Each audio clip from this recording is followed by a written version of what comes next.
Hello दोस्तों। तो आज हम जो पढ़ने जा रहे हैं वो है हमारा 24 मई 2022 का current affair plus PIB notes. ठीक है। तो देखिए, पहला टॉपिक क्या है, जीएस पेपर 1 से है। महिलाओं की भूमिका और महिला संगठन, जनसंख्या एवं संबंध मुद्दे, गरीबी और विकासात्मक विषय, शहरीकरण, उनकी समस्या और उनके रक्षोपाय। ठीक है। तो डब्ल्यूएचओ द्वारा जो आशा कार्यकर्ता थे उनको सम्मान दिया गया। ठीक है। आपने कोरोना में सुना होगा, आशा कार्यकर्ता जो थे वो भी एक्टिव थे। तो इसके बारे में देखिए, जो 75वीं जो डब्ल्यूएचओ की विश्व स्वास्थ्य सभा की जो आयोजन हुआ, उसमें जितने भी जो आशा कार्यकर्ता थे ना, जिसकी फुल फॉर्म क्या है, accredited solid sorry social health activist, इनको जो है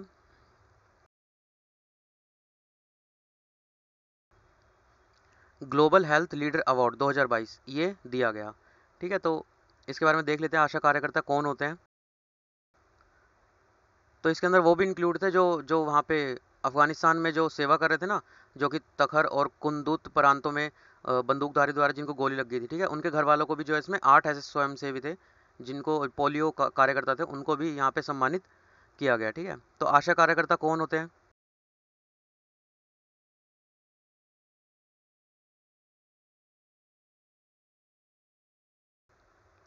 तो ये किसी भी समुदाय जो होता है उसके भीतर काम करने वाले स्वयं सेवक होते हैं। ठीक है। इनको जो है ये क्या करते हैं, लोगों को जानकारी प्रदान करते हैं और सहायता प्रदान करते हैं। मेनली जो है लेडीज़ और जो बच्चे होते हैं उन पर फोकस किया जाता है इनके द्वारा। ठीक है। अब अगर इनकी बात करें तो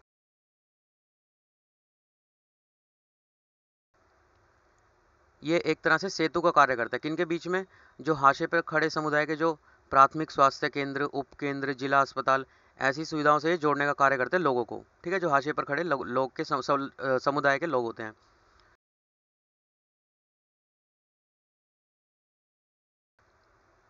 फर्स्ट टाइम इनको इंट्रोड्यूस कब किया गया था? 2005 में एनआरएचएम द्वारा, राष्ट्रीय ग्रामीण स्वास्थ्य मिशन द्वारा इनको फर्स्ट टाइम इंट्रोड्यूस किया गया था, मतलब बताया गया था इनके बारे में, इनकी भूमिका क्या होगी। ठीक है। अब इनकी देखिए एलिजिबिलिटी क्या होती है। तो 8th क्लास तक औपचारिक एक शिक्षा होनी चाहिए। उसके अलावा देखिए, जो मेनली जो देखते हैं वो अच्छा व्यवहार, संप्रेषण, नेतृत्व कुशल करना, मतलब कुशल नेतृत्व होना चाहिए। ये सब जो है मतलब वो है एलिजिबिलिटी है कि आप ये अगर आप में होगा तो आप आशा कार्यकर्ता बन सकते हैं। ठीक है।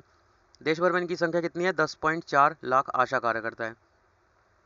उसके अलावा इनकी अगर सबसे उच्च आबादी देखें तो उत्तर प्रदेश में 63 लाख, बिहार में 889,437 और मध्य प्रदेश में 77,531। ठीक है। गोवा एकमात्र ऐसा राज्य है जहाँ पे कोई भी आशा कार्यकर्ता नहीं है। अब ये देखिए इनके कार्य क्या क्या होते हैं। आशा रिस्पॉन्सिबिलिटी, क्या जिम्मेदारी होती है? Community sanitization, health nutrition related government programme ETC. ठीक है। कोरोना के बाद से इनकी जिम्मेदारी जो है काफ़ी मतलब दिखने लगी, हाईलाइट होने लगी है। प्रोविज़न ऑफ ड्रग, अलग अलग जो जैसे मलेरिया हो गया, ट्यूबरक्लोसिस, डायरिया, इन सब की दवाई देना। ठीक है। Community mobilization, health planning, participation in community health and allied activities, survey of health, health का सर्वे करना, रिलेटेड जो इवेंट होगी। उसके अलावा डायग्नोसिस, मतलब इसका ट्रीटमेंट करना, मलेरिया, प्रेगनेंसी। उसके अलावा escort, anti and post natal care, institutional delivery, immunisation,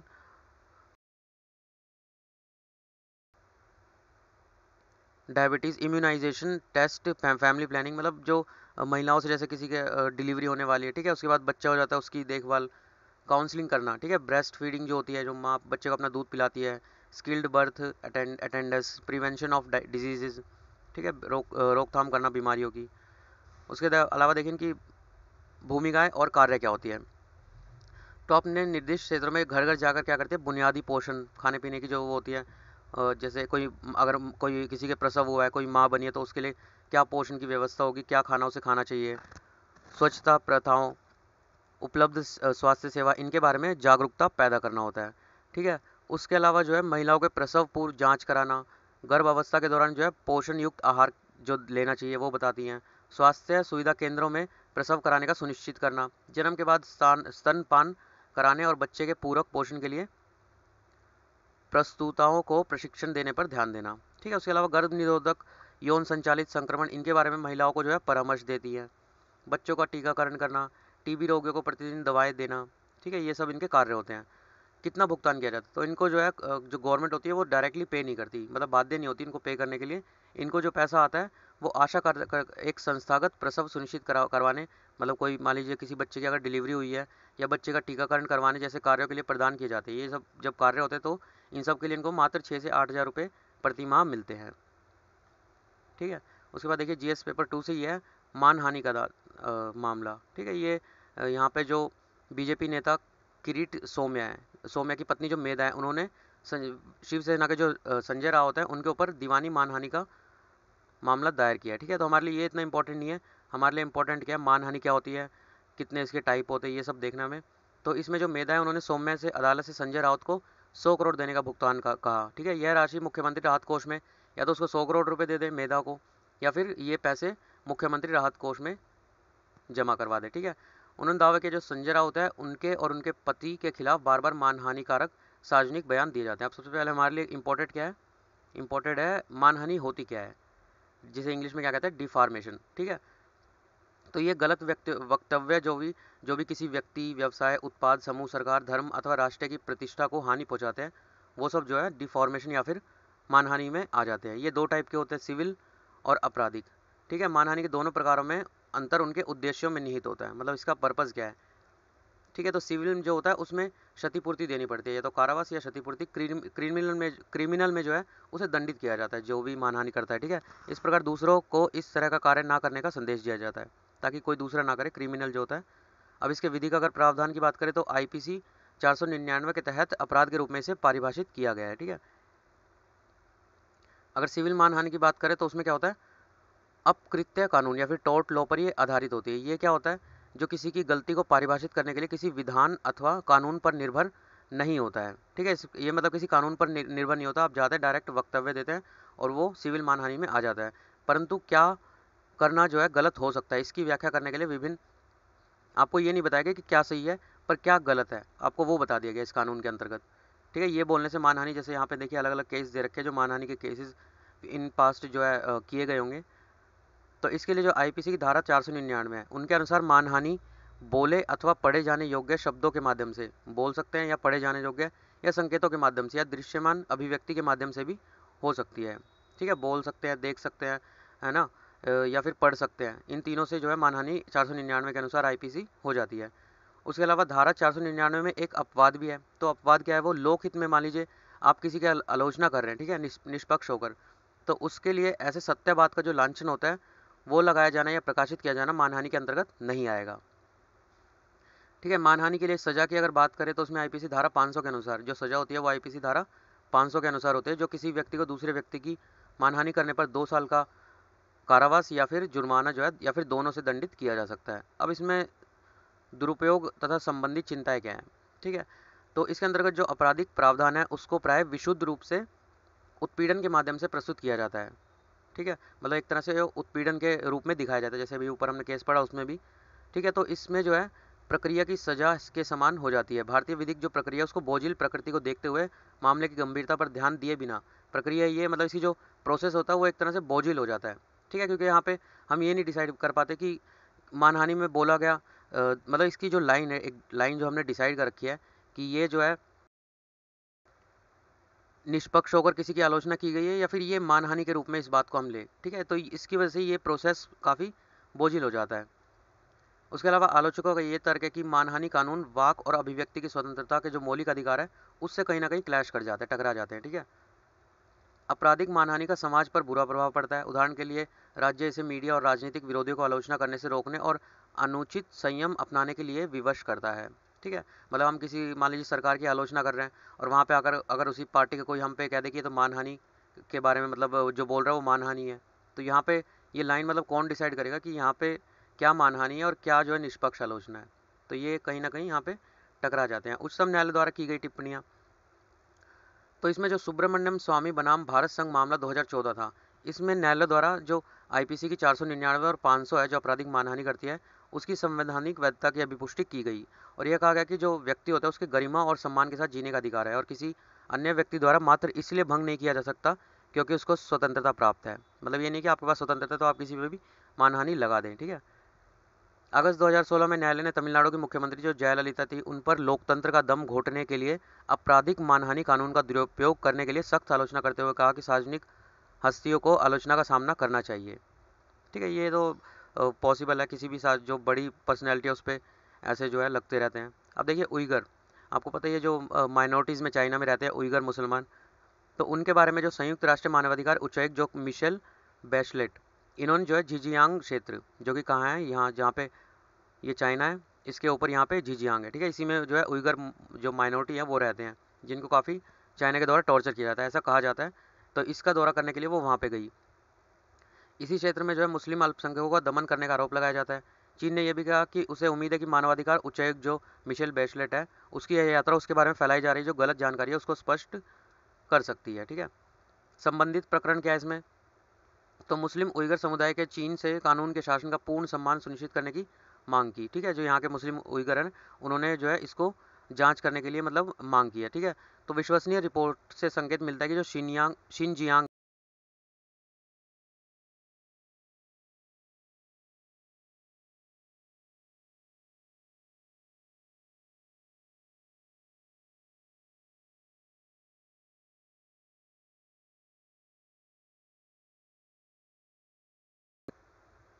उसमें जो है जो लोग हैं वहाँ के उइगर जो मोमडन है, उनको मनमाने ढंग से हिरासत में लिया जाता है और उनकी जो मौलिक स्वतंत्रता है और जो संस्कृति है उसको कहीं ना कहीं प्रतिबंधित किया जा रहा है। इस पर चाइना की क्या प्रतिक्रिया है, तो चाइना का ये कहना है कि ये केवल चरमपंथी का मुकाबला करने के लिए डिज़ाइन किए गए एक व्यावसायिक प्रशिक्षण केंद्र है, ठीक है। यहाँ पे मतलब सिर्फ प्रशिक्षण दिया जाता है व्यवसाय व्यवसाय जो है डेवलप करने के लिए।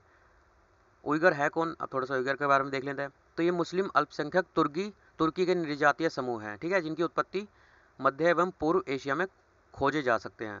इनकी जो उत्पत्ति है वो मध्य और पूर्व एशिया में खोजे जा सकते हैं। उसके अलावा जो ये समुदाय है वो तुर्की भाषा से मिलती जुलती अपनी भाषा बोलते हैं, खुद को सांस्कृतिक और निर्जातीय रूप से मध्य एशियाई देशों के करीब मानते हैं। इस समुदाय ने चाइना जो है वो इस समुदाय को एक क्षेत्रीय अल्पसंख्यक के रूप में मान्यता देता है और इन्हें देश का मूल निवासी समूह मानने से इनकार करता है। मतलब ये यहाँ के मूल निवासी नहीं है, ये बाहर से आके रह रहे हैं। वर्तमान में जो उइगर जातीय समुदाय है उसकी सर्वाधिक आबादी चीन के शिनजियांग क्षेत्र में, जो ऊपर हमने मैप में देखा। उइगरों की एक बड़ी आबादी पड़ोसी मध्य एशियाई देशों जैसे उज्बेकिस्तान, किर्गिस्तान, कजाकिस्तान इनमें भी पाई जाती है।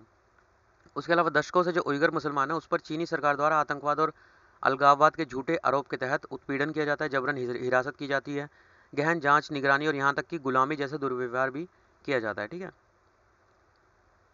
उसके अलावा जीएस पेपर 3 से अगला topic, ILO monitor on the world of work, मतलब जो हमारे जो टोटल वर्ल्ड में मतलब जो काम में एम्प्लॉयमेंट में गिरावट आई है, ये आर्टिकल उसके बारे में है।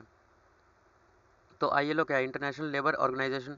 इसने हाल ही में जो है जो वर्ल्ड ऑफ वर्क है उसकी रिपोर्ट का नवीनतम संस्करण दिया है, मतलब कितने लाख लोगों की नौकरियां छूट गई, कितनों की मिली, ये सब है, ठीक है। तो 2021 की अंतिम तिमाही जो लास्ट के 3 महीने थे और 2000 की जो पहली तिमाही है उसके बीच जो है 11.2 करोड़ नौकरियों के समाप्त होने का अनुमान है, ठीक है। निम्न आय वाले जो देश हैं उनकी 2000 की दूसरी तिमाही में काम के घंटों के संदर्भ में लैंगिक अंतराल में गिरावट आई है, ठीक है। मतलब वहाँ पे लोगों की, लड़कियों की नौकरियाँ गई, लड़कों की भी गई है ना। तो उनके जो लैंगिक अंतराल था, पहले मान लीजिए 50 लड़कियाँ कर रही है, 100 लड़के करे, तो लैंगिक अंतराल 50 हो गया, ठीक है। तो अब जो काम कर रहे हैं उनके बीच में ये 50 का जो रेशियो था ना वो कम हो गया, लैंगिक अंतराल कम हो गया। महिलाओं की नौकरी का छूटना, तो महिलाओं की भी छूटी है, पर यहाँ पे महिलाओं की ज़्यादा छूटी है। रिपोर्ट में विचार की गई पूरी अवधि के दौरान महामारी के से पहले काम पर जाने वाली जो महिला 100 में से 12.3 महिलाओं की नौकरी छूट गई, और यही अगर पुरुषों की बात करें तो उनकी 7.5 पुरुषों की नौकरी छूटी है।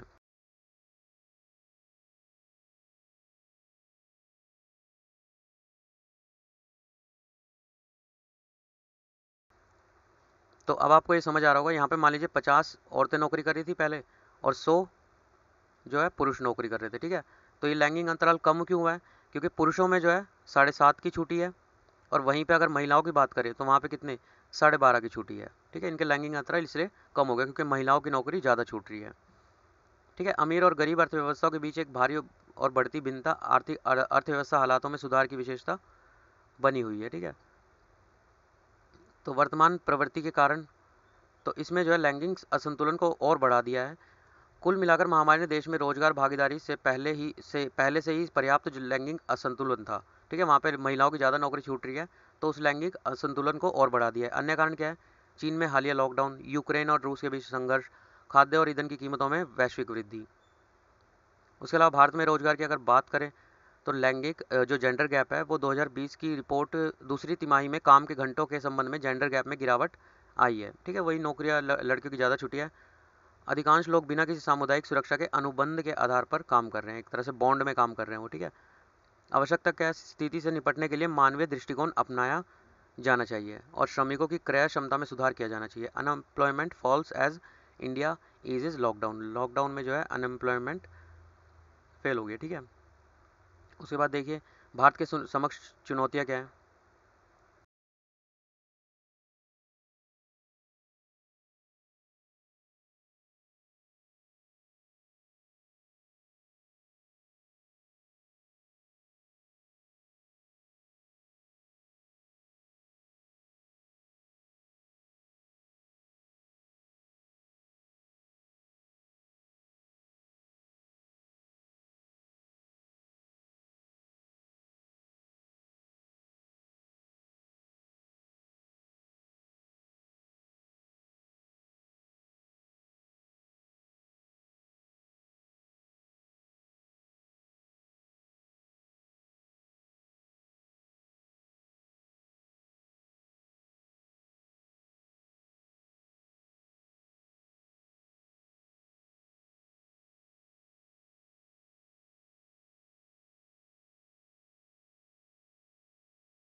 तो इनके सामने जो चुनौती है उसमें सबसे पहली चुनौती क्या है?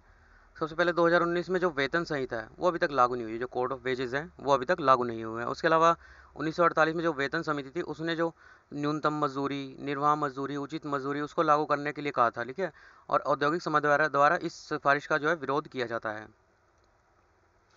ठीक है। लॉकडाउन के दौरान 30 से 60% जो श्रमिक थे वो लगभग 5 करोड़ लोग की नौकरी छूट गई थी। इन लोगों को अभी तक कोई काम नहीं मिल पाया है, ठीक है, 5 करोड़ लोगों को। एमएसएमई जो होते हैं वो संघों के एक सर्वेक्षण के अनुसार 1/3 जो एमएसएमई है उनको कभी भी पुनर्जीवित नहीं किया जा सकता है, ठीक है। उसके बाद देखिए भारत और अमेरिका के बीच निवेश प्रोत्साहन समझौता, उस पर जो है हस्ताक्षर हुए हैं। तो इन्वेस्टमेंट इंसेंटिव एग्रीमेंट, इस पर हस्ताक्षर हुए हैं। इससे क्या होगा? निवेश सहयोग में वृद्धि होगी भारत के लिए, ठीक है। महत्वपूर्ण क्यों है? क्योंकि जो यह समझौता है वो क्या है, 1997 में भारत और अमेरिका की सरकारों के बीच एक हस्ताक्षरित एक अन्य समान जो समझौता था उसकी जगह इसको लाया गया, ठीक है।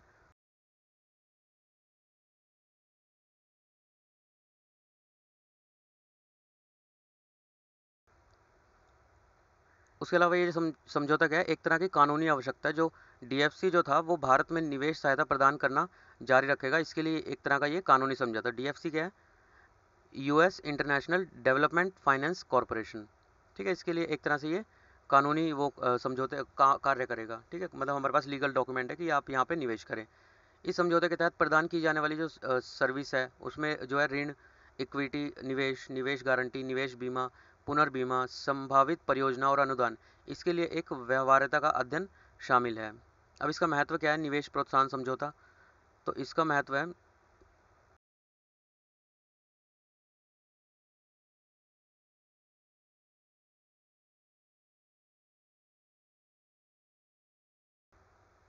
जो डीएफसी है वो क्या है, या इससे पहले की जो कंपनी थी वो 1974 से भारत में सक्रिय है, ठीक है। और इनके द्वारा 5.8 बिलियन डॉलर की निवेश सहायता प्रदान की जा चुकी है, जिसमें से 2.9 बिलियन डॉलर क्या है, इसकी निवेश सहायता अभी बकाया है, ठीक है। यह उम्मीद की जाती है कि जो निवेश प्रोत्साहन समझौता है उस पर हस्ताक्षर करने से भारत में डीएफसी द्वारा प्रदान की जाने वाली जो निवेश सहायता उसमें इंक्रीमेंट होगी, जिससे भारत के विकास में मदद मिलेगी। एजेंसी द्वारा कोविड-19 टीकों का निर्माण करना, स्वास्थ्य संबंधी वित्त पोषण, नवीकरणीय ऊर्जा, एस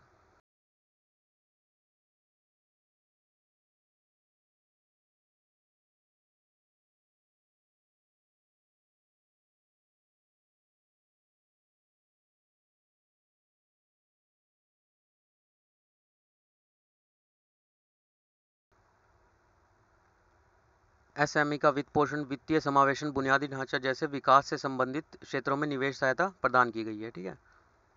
उसके अलावा देखिए अगला टॉपिक क्या है, फ्रंट रनिंग। तो ये क्या है?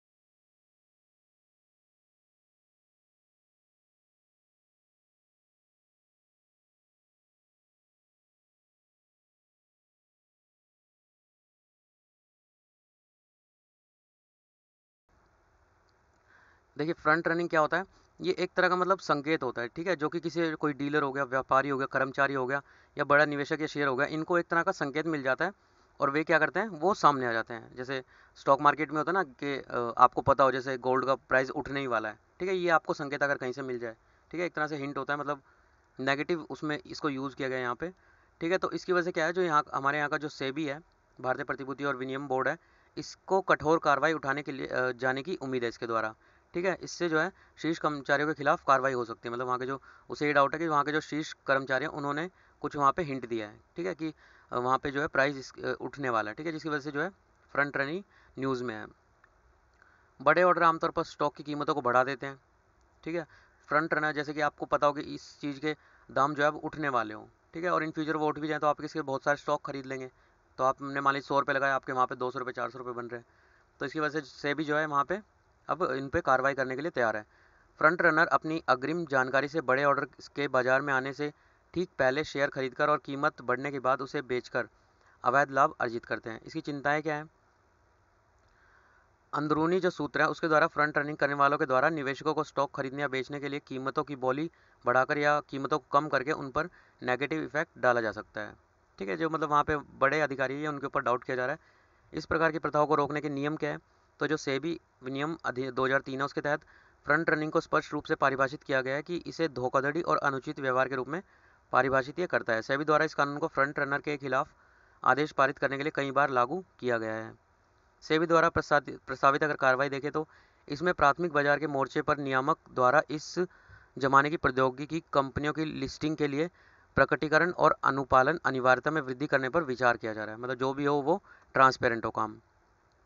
उसके अलावा जो द्वितीयक बाजार सहयोगी हैं उन वो उसमें जो है सेबी द्वारा जिम्मेदार निवेश के बारे में जागरूकता बढ़ाने के लिए कार्यवाही की जा सकती है और कोई भी बहुत सारे नए जो ग्राहक सट्टा कारोबार इसकी ओर प्रवृत्त हो रहे हैं। ठीक है, इस प्रथा को रोकने के लिए और क्या किया जाना चाहिए? तो इसके लिए जो है हम स्टॉक एक्सचेंज की निरंतर तंत्र फ्रंट रनिंग के उदाहरणों को उजागर करने के लिए सबसे उपयोगी तंत्र है।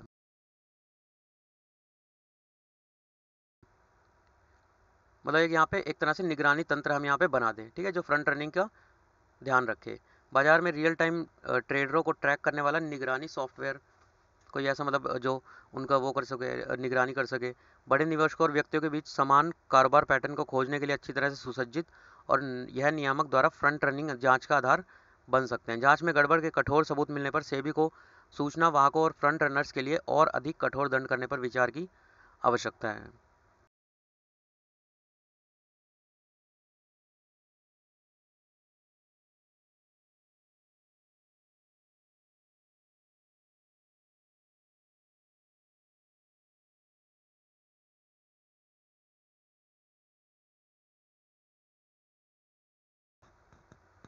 उसके बाद कुछ प्रीलिम्स फैक्ट है।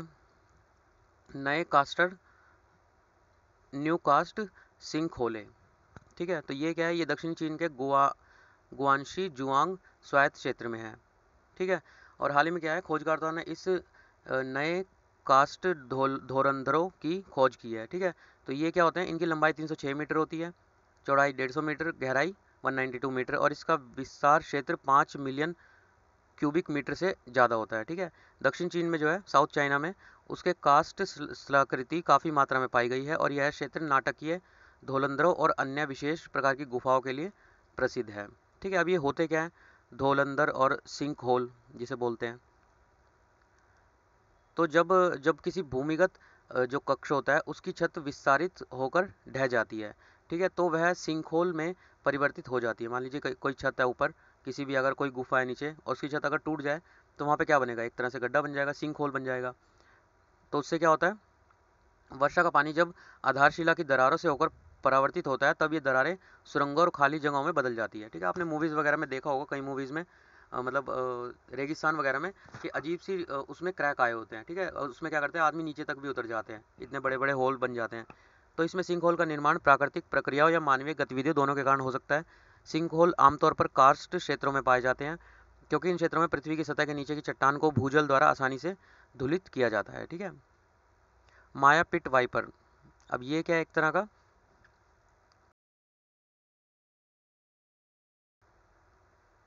वाइपर का मतलब ही सांप होता है। ठीक है, तो एक तरह का ये जहरीला सांप है।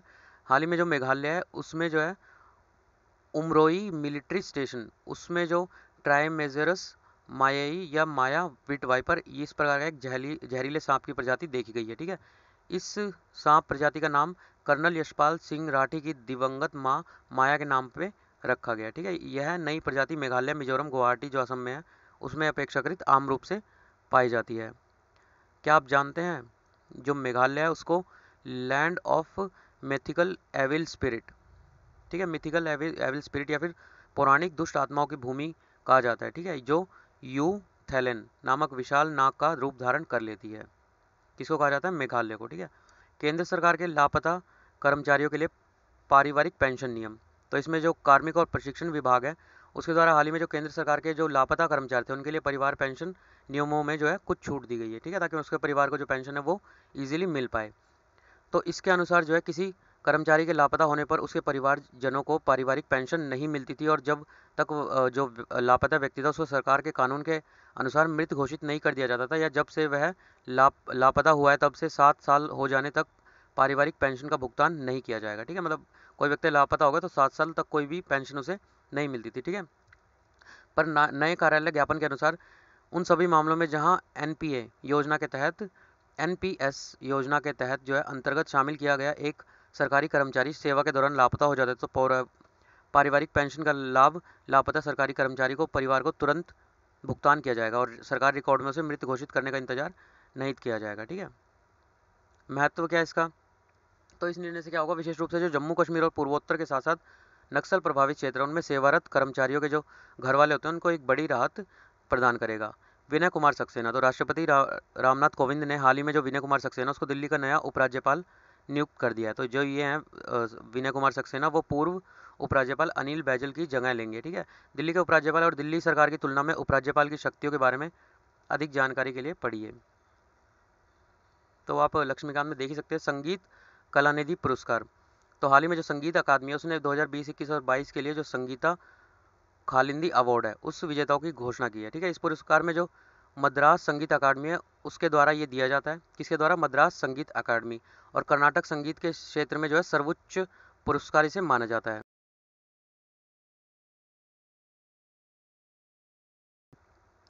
तो ऐसे विजेताओं को क्या मिलता है? एक स्वर्ण पदक मिलता है, एक जो है सिटेशन जिसे बिरुद पत्र ये दिया जाता है। ठीक है, मद्रास संगीत अकादमी के बारे में देख लेते हैं, जिस जो इस अवार्ड को देता है संगीत का कलानिधि पुरस्कार को। ठीक है, तो ये जो है अखिल भारतीय कांग्रेस अधिवेशन 1927 है जो उसके द्वारा आयोजित संगीत सम्मेलन में मद्रास संगीत अकादमी की स्थापना का विचार रखा गया था 1927 में। इस प्रकार यह आईएनसी मद्रास अधिवेशन 1927 की एक शाखा है। यह अकादमी कर्नाटक संगीत को बढ़ावा देने में महत्वपूर्ण भूमिका निभाती है। ठीक है, संदर्भ क्या है? तो संतन गोपाल को वर्ष 2020 के लिए संगीत कलानिधि पुरस्कार विजेता चुना गया, और जब भक्त वत्सलम को वर्ष 2021 के लिए ये पुरस्कार के लिए चुना गया था। ठीक है, तो बस अभी के लिए फ़िलहाल इतना ही। उसके अलावा वीडियो पसंद आता है तो लाइक सब्सक्राइब कर सकते हैं। And have a good day.